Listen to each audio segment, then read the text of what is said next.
Hello, everyone. Welcome to our third podcast of this year, run by YOCA. So, OCA is a nonprofit organization with a mission to advance the social, political, and economic well-being of Asian Americans and Pacific Islanders in the United States. And YOCA speaks on key issues and topics youth face on a daily basis. And today's topic is affirmative action. So, just as a disclaimer, this is a highly sensitive topic, and it's also sort of political, so we're going to try to keep our opinions out of this podcast, but please don't blame us if we understand it goes a little bit deeper. Right. We understand this is a very nuanced and partisan issue at the moment, so we'll try to give the facts as they are and try not to get too much into our personal opinions about it. As well as mostly just about our personal experiences. Right.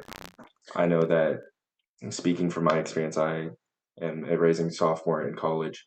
I know friends that are of mixed race, and if they're like half white, half Asian, they were told to put white on all their applications and not put anything, like they wanted to pass off as white and not seem Asian. And I know I was told by advisors that, like, oh, you're an Asian male applying into STEM, like you have to be better than your counterparts because people will judge you on that. Yeah. Also, at least personally for me, like freshman year, I was told by like a advisor that like my application for the next 4 years needs to sway away from common Asian interests. Just not doing things that are seen as Asian, so like maybe math or like STEM or things like that, and like diversifying that aspect of like my next 4 years. And like I was just a freshman, and just like it's easy to see how that can be harmful. Just forcing people to maybe sway away from things they would otherwise like. Like even though like liking math or like being a nerd is like what the Asian stereotypes are, however, like people truly maybe just like those subjects. They're just the main point here is like people like shouldn't be told to not be who they are because that might affect their college process. Right. Like in any world, that is bad. Mm-hmm. And also, just going back to the Supreme Court case, the justices that ruled in favor of repealing affirmative action as a whole, the 6 justices that voted to repeal it were more conservative, while the 3 that voted against it were more liberal. Just giving a little context to how this issue is very political, very partisan. So, yeah. I guess like if you want to speak to the history of right. Should we talk about like the Supreme Court cases? I don't know a whole lot about that. Anderson, do you want to talk about the court cases? Oh yeah, court cases. Well, one of the main things that's driving this entire debate is the fact that many court cases have been heavily involved in shaping the debate about affirmative action. And there are 2 cases that are the most important in this. First, there was students for fair admissions versus Harvard, which is a more commonly known one. But then there was also students for fair admissions versus the University of North Carolina, which is less known. But that's the older court case. The Harvard one is the more recent one. But then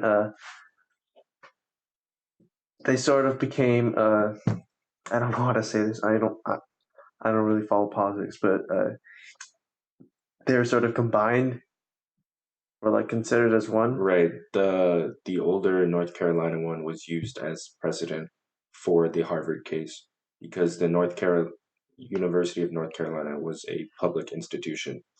So, and then Harvard obviously is a private institution. So there's different regulations and rules for these two colleges, but the North Carolina one was used as a precedent for the Harvard case. Long story short, anonymous Asian Americans, they formed Students for Fair Admissions, which is completely unrelated to the guy who wanted to eliminate all civil rights. So there's a student coalition for fair admissions, which was formed by Asian American students back in, I don't remember which year, but at UC Berkeley.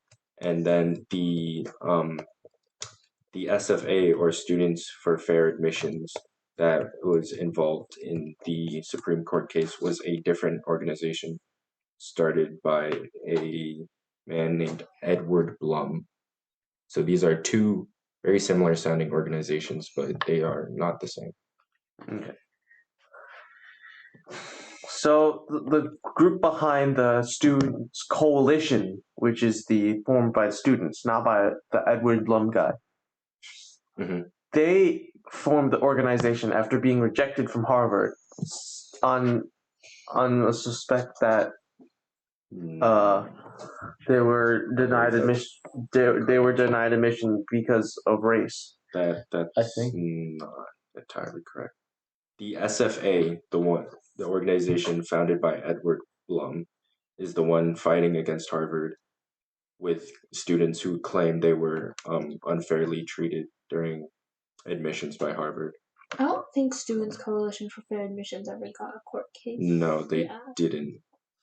At least not at this so. There's level. The student coalition is like the original. They're the original founded. We'll double check by this. the AAPI community, but Yes. the students. And then this got transformed by Edward Plum to the SFA. Got copied. Yes. Yeah. So the SCFA was founded in 19 something. Let me double check this. 1987.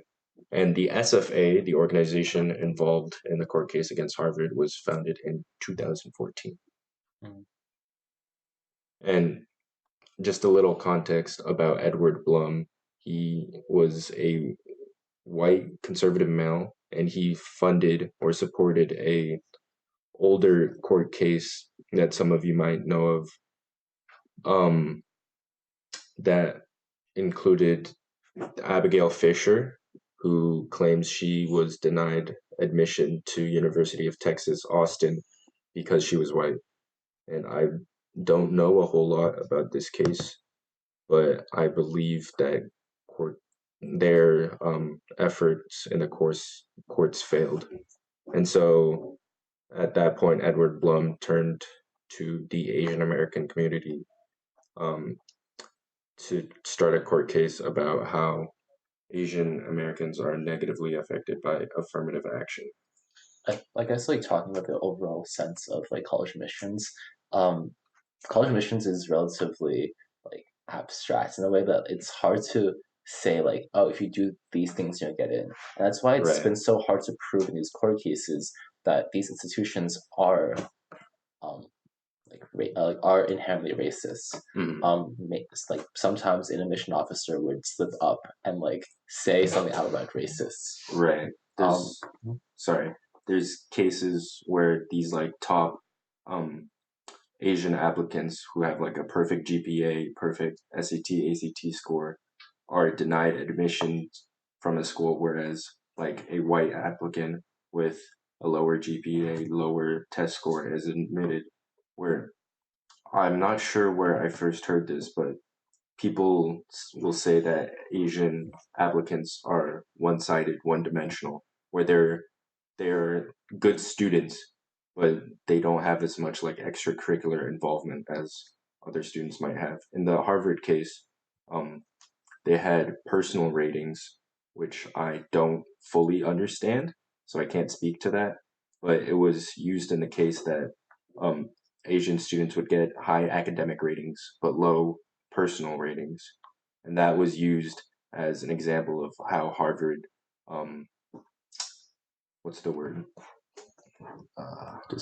discriminated against Asian applicants. Yeah, so I think that for like most of college applications, the end goal of these like top colleges is to create like a cohesive student body where everyone is able to work together. So like not to play devil's advocate here, but like well, that's not devil's advocate, but their goal is to not have everyone be the same, and sometimes the argument is being made that Asian Americans are a monolithic group of people that are just good at STEM or just good at like academics and don't have anything else going, personality wise. So, I think I read this article about this like a while back. It might have been a few years ago. But there was this one student who first applied for this school as an Indian, who he was, and then at first he didn't get in. But when he later like posed as an African American and he registered with all the exact same materials, he then was able to get accepted. And so that might be another example of how this might be a little bit, I don't know. How biases may exist within the system. And like said before, these are all examples, but nothing is like you don't know what these admission officers were thinking. You can only have like certain evidence that might prove one side or might prove another side. So that's why it's been a highly political and partisan issue, because there's nothing out of the blue like showing and demonstrating that they are inherently racist. And it's easy to sort of take one example, like the example Sophie just mentioned, which I'm not refuting, but it's easy to take one of these examples and then use it to say as a whole the entire admissions is biased. So again, it's a very complicated issue, one that we still struggle with.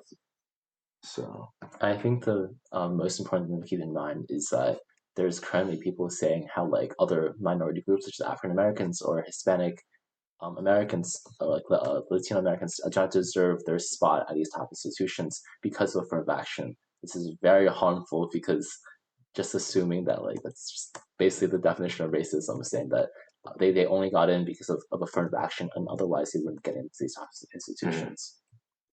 That diminishes the hard work that these students have put in to get into these institutions. And so again, it's hard to say this one thing race is the reason why one person got denied and the other person got accepted. So David, did you want to add anything? Yeah, I think another counter issue being talked about is like legacy admissions. This is less partisan, and people are offering it as a possible solution or better focus of how to reduce discrimination within college admissions. Yeah, and I think with legacy admissions, to define legacy admissions, it's getting to a college because your parents or grandparents or relatives or like connections getting into a school, and this can be racist or bad and like discriminatory for many reasons, simply because of like the generational influence. Because as an Asian American immigrant, my parents did not go to school in the United States, right?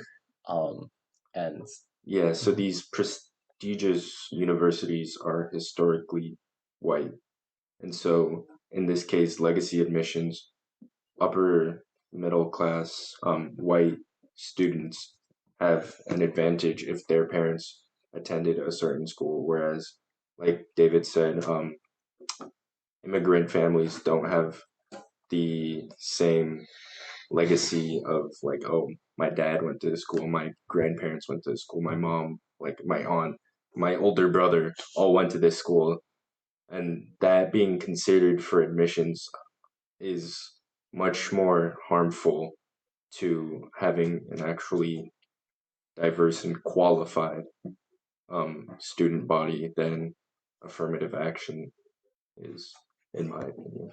All right, to wrap this podcast up, anyone want to summarize what we went through? Okay, so basically, there's been a lot of controversy surrounding affirmative action can in see college admissions and how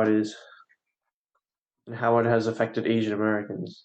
You can see even within like us podcast hosts, we have certain differing opinions that surrounding this issue. So this issue is definitely not something that's black and white, right or wrong. So just I guess reading up more about this topic and creating your own understanding of the issue is something I'd recommend us as like the podcast host, but also you as the listener. I would recommend you doing because this issue affects all of us, not just college admissions. Again, it affects like government hire or even just like sorry. Yeah. You're gonna say, David? Yeah, and I guess just like keeping an open mind about like various viewpoints.